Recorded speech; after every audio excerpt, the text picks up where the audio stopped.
Donc maintenant, je vais parler de l'avant-propos par James Yandel. Euh, donc James Yandel dit que nous sommes tous nés avec une nature humaine qui inclut sous forme de potentiel des capacités pour des vertus telles que la générosité, la compassion, l'altruisme, le courage, la patience. Mais ce potentiel inclut aussi d'autres qualités comme l'égoïsme, euh, l'envie, l'avidité, la lâcheté, la cruauté, la violence destructive. Et pour pouvoir gagner l'approbation de nos parents desquels nous dépendons, ce que nous commençons à apprendre que certains éléments de notre nature ne sont pas acceptables. Et pour pouvoir obtenir l'amour des autres ainsi que notre propre amour, estime de nous-mêmes, nous cultivons en nous-mêmes ce qui est considéré comme bon et essayons d'exclure de notre comportement et de notre image de nous-mêmes ce qui est désapprouvé et puni en tant que mauvais. Les contenus de cette distinction varient, mais le processus de socialisation et de formation de l'enfant par le renforcement de l'approbation et de la désapprobation, la récompense et la punition est universelle. La réponse que l'environnement nous fait pendant les premières années dans la famille est la fondation de notre sens du bien et du mal en nous-mêmes. Cela est suivi ensuite par l'inculcation des valeurs de la société par l'école, l'église, les médias et les autres institutions sociales. La psyché tend à formuler l'expérience en termes de paires d'opposés. Dans notre culture, la socialisation intensifie cette prédisposition. On nous apprend à distinguer, séparer, diviser. Et en particulier, distinguer le bien et le mal. On nous apprend à aspirer à ce qui est bien, même à la perfection, à nous identifier à ce qui est avec le côté positif de notre nature, tout en niant et en désapprouvant l'aspect, notre côté négatif. Cela résulte à un état de division intérieure qui est considéré comme normal. Notre identification avec le bien nous donne un sentiment conscient de mauvaise conscience, un sentiment constant de mauvaise conscience et un sens que nous sommes des fraudeurs, des usurpateurs, parce que à un certain niveau, nous savons que nous ne sommes pas ce que nous aspirons à être et ce que nous prétendons être. Que devient la partie de nous-mêmes que nous rejetons? Comment pouvons-nous nous comporter avec ce que Carl Jung appelle la partie que nous ne voulons pas avoir en nous? En général, nous avons tendance à la réprimer de notre conscience et à l'exclure de notre conscience, de notre définition de nous-mêmes, en nous identifiant à la lumière, à notre côté lumineux. Mais il n'y a rien de moins vrai, mais il n'est pas moins vrai que ce n'est pas parce que nous bannissons ces aspects sombres de notre ego qu'ils sont moins vrais. Au contraire, alors qu'ils sont supprimés de notre conscience,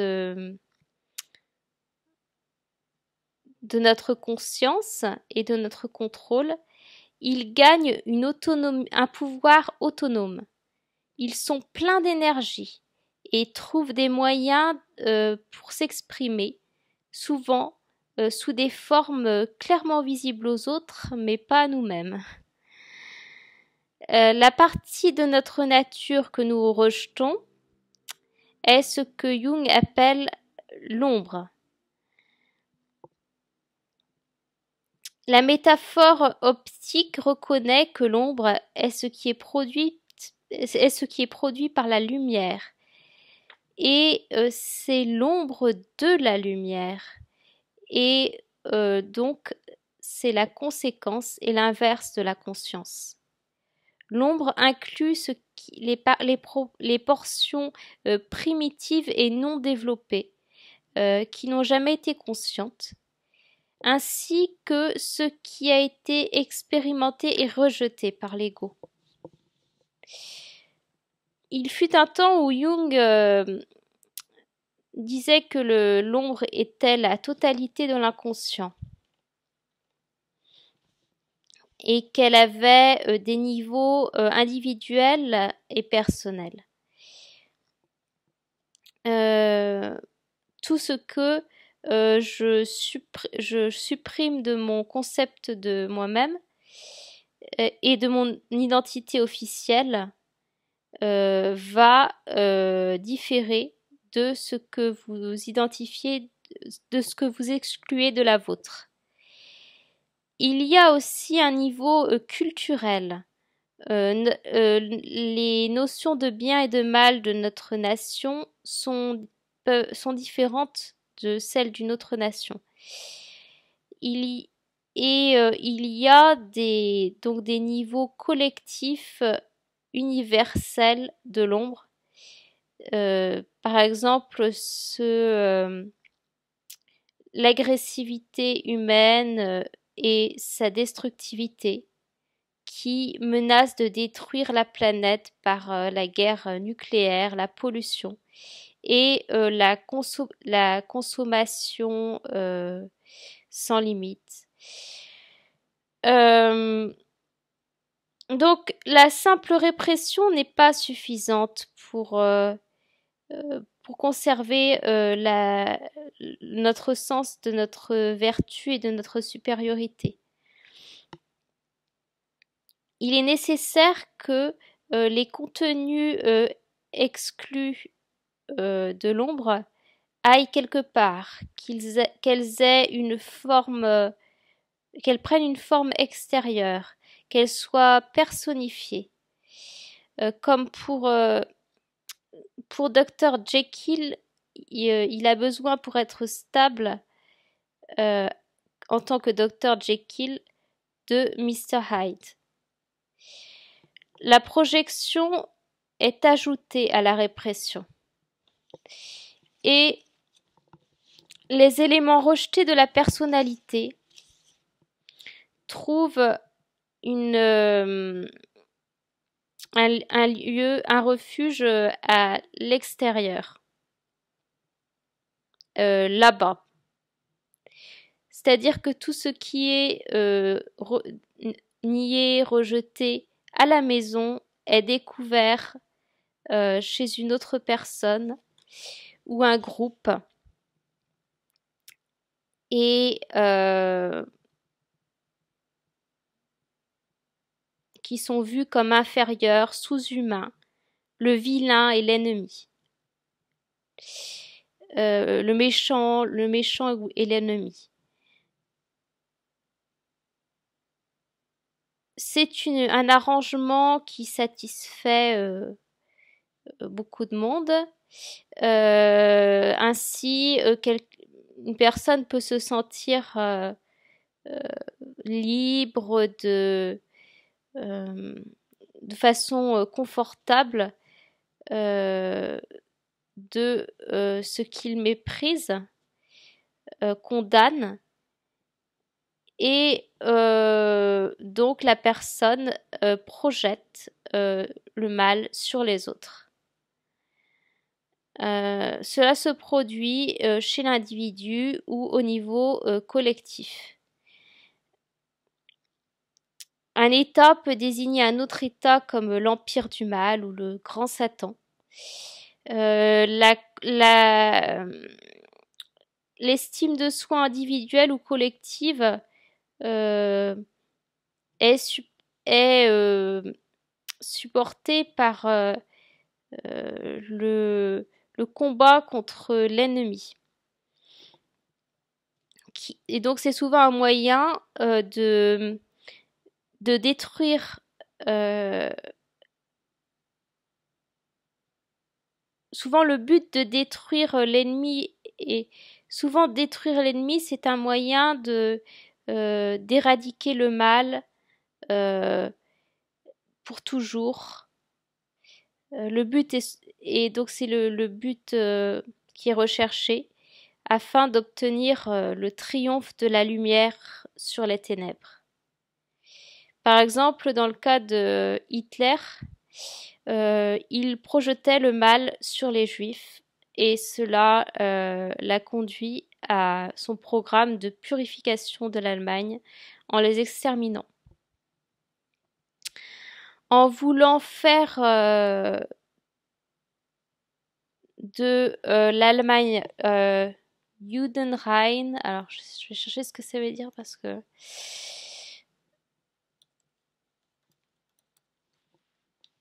Judenrein, ça veut dire nettoyer de ces juifs. Ouais. Hitler était un des plus grands idéalistes du monde, ce qui nous donne une leçon permanente à propos de la pureté et de l'idéalisme.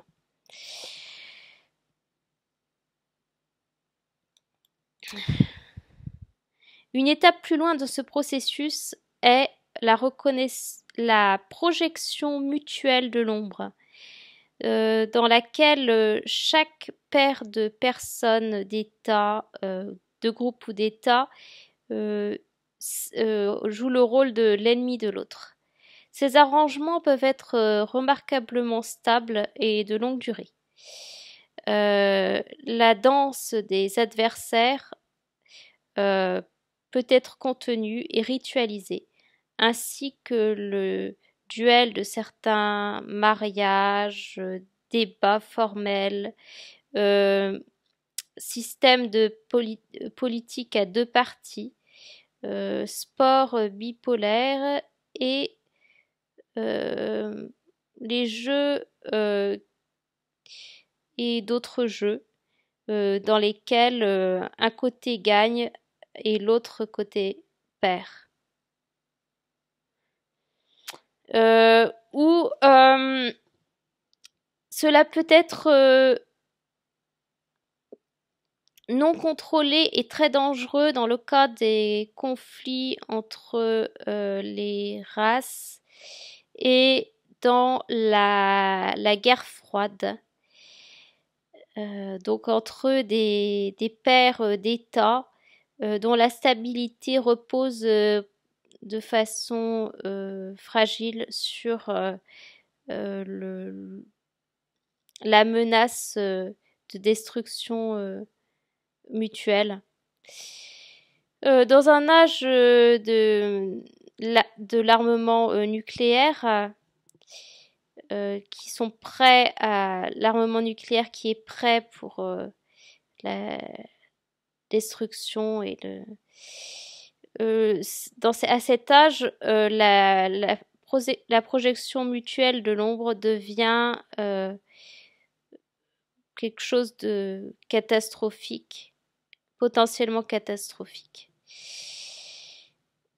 Et donc, il faut savoir ce que ce livre n'est pas date du XXe siècle, donc c'était encore à l'époque de la guerre froide. Là, c'est moi qui rappelle un peu le contexte.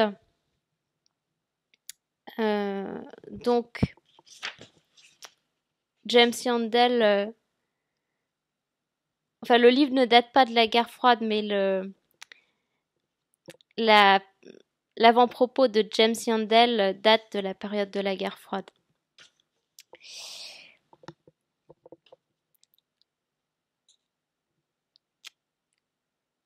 Et donc, James Yandel prédit la fin de la guerre froide. Et donc, ce qui se passe avec la fin de la guerre froide, c'est... Enfin, il prédit, il reconnaît que c'est la fin de la guerre froide. Et l'Amérique, les États-Unis se trouvent dans une position où ils ont perdu leur ennemi clairement identifié. Il parle du succès économique des Japonais qui pourrait remplacer, les Japonais auraient pu être considérés comme des ennemis des États-Unis, mais maintenant là c'est moi qui le rajoute, c'est pas réellement ce qui s'est passé. Donc James Yandel continue en disant que le jugement critique n'est pas nécessaire pour la projection de l'ombre.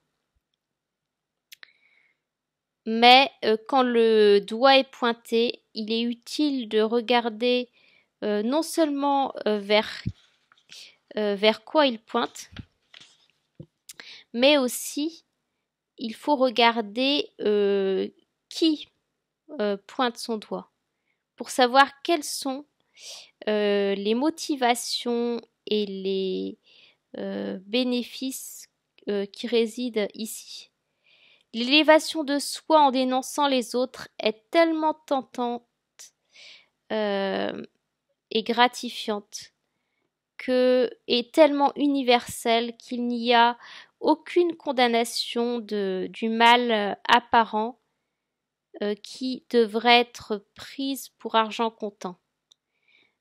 Psychologiquement, la seule alternative à la projection de l'ombre avec ses hasards et ses coups est son opposé, c'est-à-dire la reconnaissance et l'intégration de l'ombre.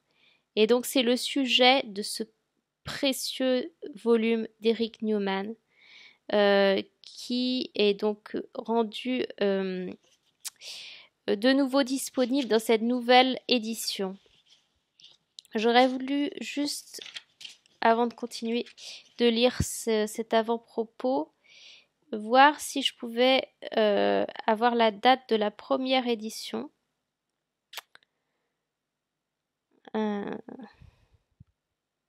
Donc la traduction en anglais a été faite en 1969, mais le livre en lui-même est plus vieux.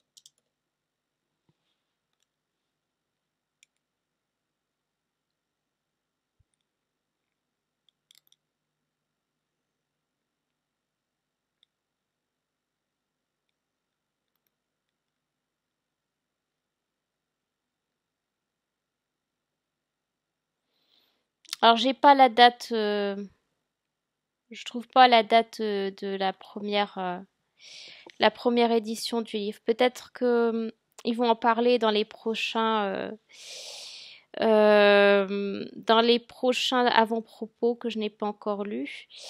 Euh, donc, euh, ce que dit James Yandel par la suite, c'est que ce que Newman appelle l'ancienne éthique, c'est la tradition religieuse et psychologique de l'Occident, qui repose sur la perfection spirituelle en tant que standard et but. Et donc cette ancienne éthique requiert que l'on soit, que nous possédions seulement la partie bonne de notre nature et que nous soutenions cette idéalisation de soi, cette inflation, cette idéalisation de soi qui correspond à une inflation, en projetant ce qui est négatif, notre part négative sur les autres.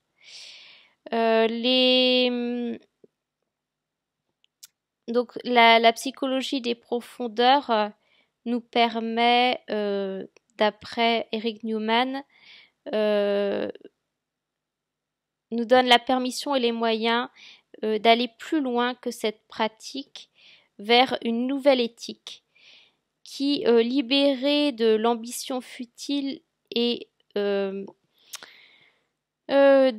l'obligation de la perfection, pourrait nous permettre euh, de d'avoir de traiter avec toute notre nature et pas seulement notre côté lumineux.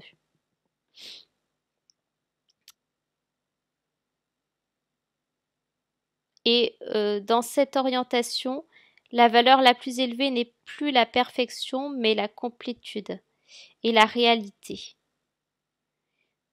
C'est-à-dire que on apprend à là c'est moi qui commente, on apprend à se voir euh, comme nous sommes, exactement, et pas comme on voudrait être.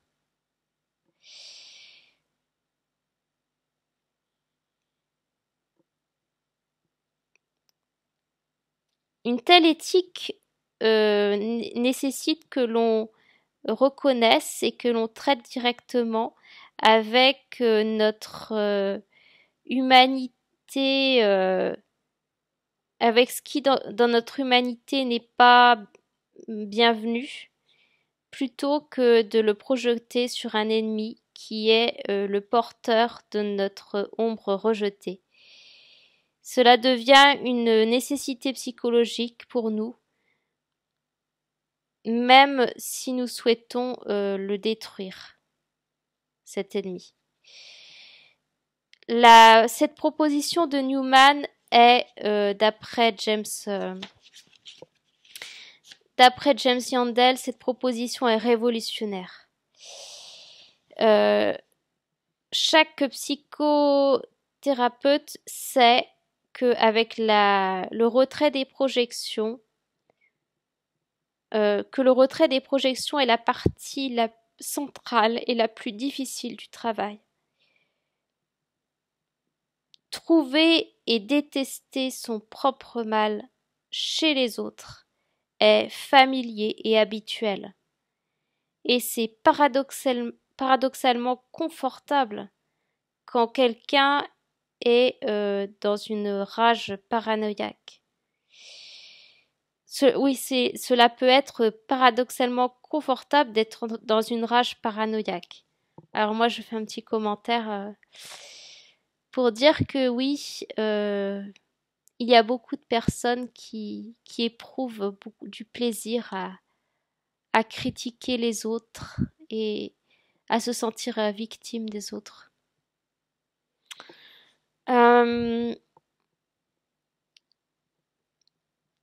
Donc, renoncer aux bénéfices d'une telle projection est ardu, lent et incertain.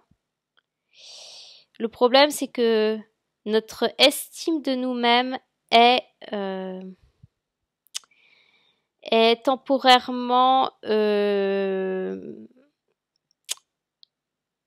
est temporairement endommagée, alors que on scrute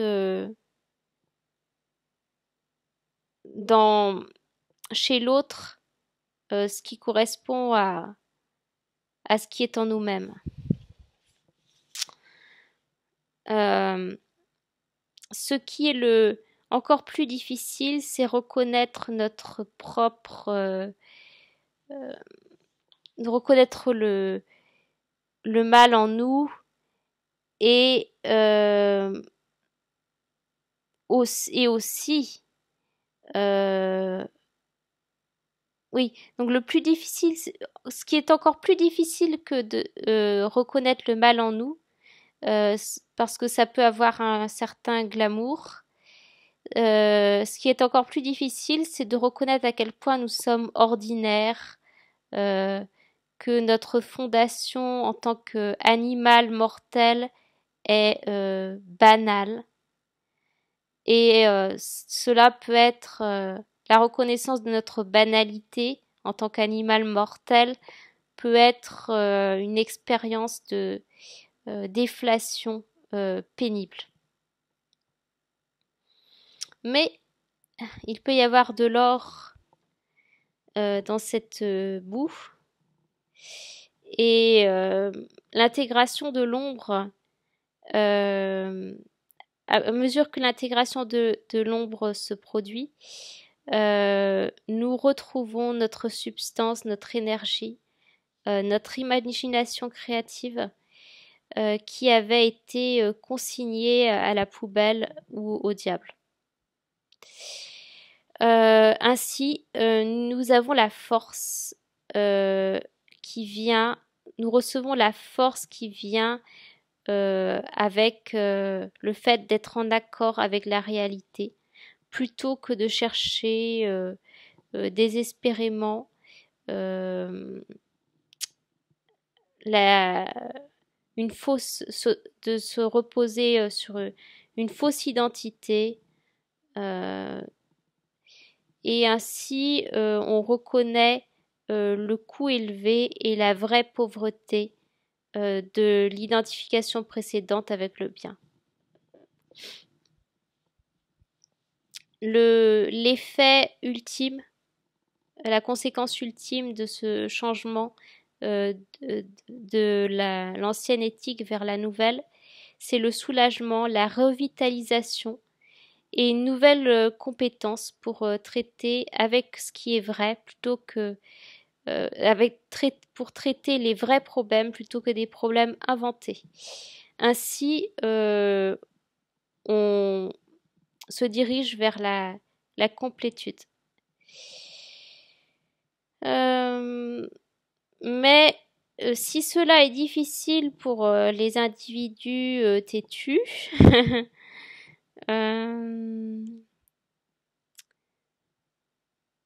que pouvons-nous espérer au niveau collectif? La vision de Newman pourrait bien être elle-même un fantasme non réalisable. Mais au quotidien, nous, en tant qu'analystes, nous voyons dans nos pratiques que de tels changements se produisent chez les individus au cours de leur thérapie et de leur individuation.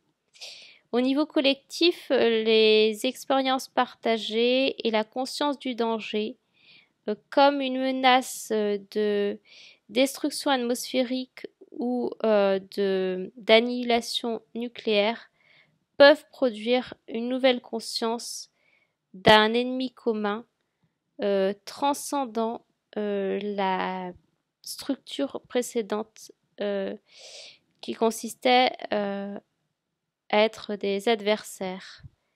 L'écologie, avec sa sa reconnaissance de la Terre en tant qu'unité et de la vulnérable interdépendance de ces parties et de ces processus est un développement des décennies précédentes et un produit une conséquence du fait que nous sommes forcés de reconnaître notre propre destructivité, de la destructivité que constitue notre nos abus envers l'environnement. Une écologie politique est aussi en train de se développer. Les frontières nationales deviennent de plus en plus artificielles et le monde 1 a progressé, c'est-à-dire qu'avant c'était un idéal et maintenant c'est une expérience concrète. Newman propose une écologie psychologique dans laquelle toutes les parties du système psychique doivent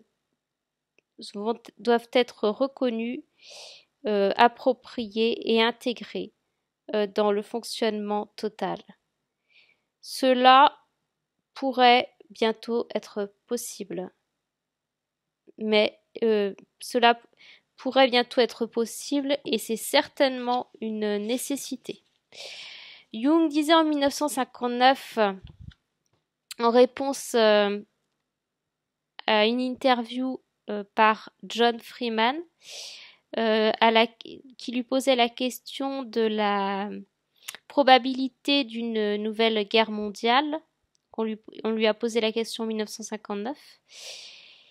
Jung a répondu nous sommes pleins d'appréhension, de peur, et on ne peut pas savoir vers où ces peurs pointent. On ne peut pas savoir la cause de ces peurs. Mais une chose est sûre, un grand changement de notre attitude psychologique est imminente. C'est certain. La part d'un tel grand changement pourrait être la vision élaborée par Newman dans ce volume. Le temps est venu que le principe de perfection soit sacrifié sur l'autel de la complétude. Donc, la psychologie des profondeurs et la nouvelle éthique, donc en anglais Death Psychology and a New Ethic, donc ce livre a eu une histoire difficile. Au moment de sa publication en 1949, c'est là qu'il y avait la date. Je savais que c'était dans les avant-propos. Donc ça a été publié en 1949 et donc il y avait une opposition considérable entre les partisans de Jung à propos de Newman et du livre. Et donc ce livre a été rejeté de l'inclusion dans une liste officielle de publications jungiennes. Cela pourrait être dû au problème que pose la relation entre l'autorité morale intérieure individuelle et l'autorité collective. Et donc c'est ce problème qui a été soulevé par Eric Newman dans sa nouvelle éthique. Ou bien la cause des difficultés qu'a rencontré ce livre pourrait être le style de Newman et la jalousie des disciples de Jung envers cette intrus de Tel Aviv que Jung respectait beaucoup. Ou bien cela pourrait être dû à de l'antisémitisme.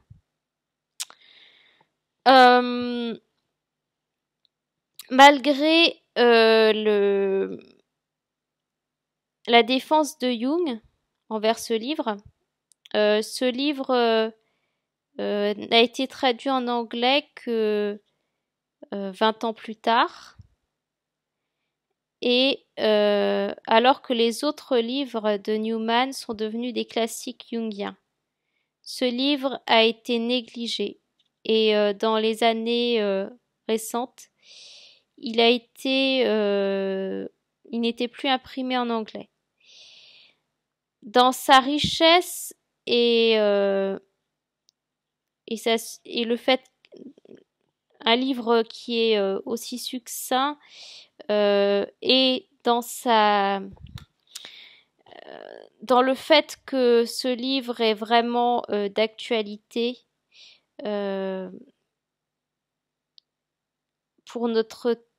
ce livre est vraiment pertinent pour notre temps. Il pourrait devenir vraiment un ouvrage, l'ouvrage le plus important d'Eric Newman. Et sa nouvelle disponibilité est une raison de se réjouir. En 1959, dans une interview de nouveau, Jung disait « Nous avons besoin de comprendre davantage la nature humaine, parce que le seul danger qui existe est l'homme lui-même. Nous ne connaissons rien de l'homme, tellement peu. Sa psyché devrait être étudiée, parce que nous sommes l'origine de tout le mal qui viendra. » Dans ce volume, Newman a apporté une contribution majeure dans cette étude. Donc cet avant-propos est signé James Yandell à San Francisco en 1990, donc juste un an après la chute du mur de Berlin.